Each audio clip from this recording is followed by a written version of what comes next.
all of his workers. And in fact, I want to put this $5 a day into perspective, just so you really understand how much money this was back in 1914. Because in 1914, the price of gold was $20 an ounce. So if you got paid $5 a day, you got an ounce and a quarter per week of gold. That's what Ford workers were paid. That means over the course of a year, they were paid 65 ounces of gold per year. That was the salary. All right, well, what's 65 ounces of gold per year today? Well, at today's gold price of just over $1,800 an ounce, that equates to $120,000 per year. That's how much Ford workers were making in 1914. How much are they making today?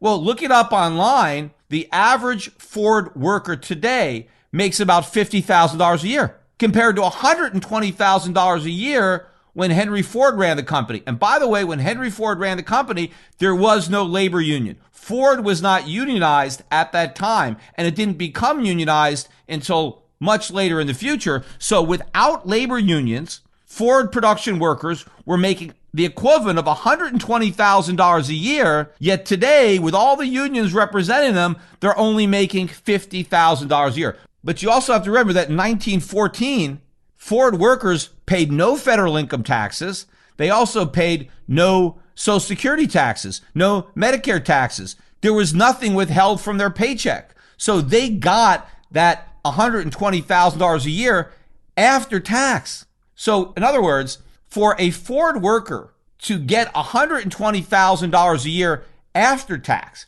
after Social Security, after federal income taxes, after state income taxes, I would guess that that worker would have to earn $175,000 today to have the same purchasing power that a Ford worker had in 1914. Now that explains a lot when you think about that, right? You got to earn $175,000 a year to earn what a worker earned in 1914. That explains why women are working. Think about the average guy who works for Ford Motor on a production line. He probably, if he's married, his wife probably has a job. Well, if you took the wife's income and added it to his income, you still wouldn't come close to what the Ford worker used to make on his own back in 1914, even before you factor in that he didn't pay any tax. But then when you factor in the tax, you can see that two people today can't even come close to what one person used to earn all by himself.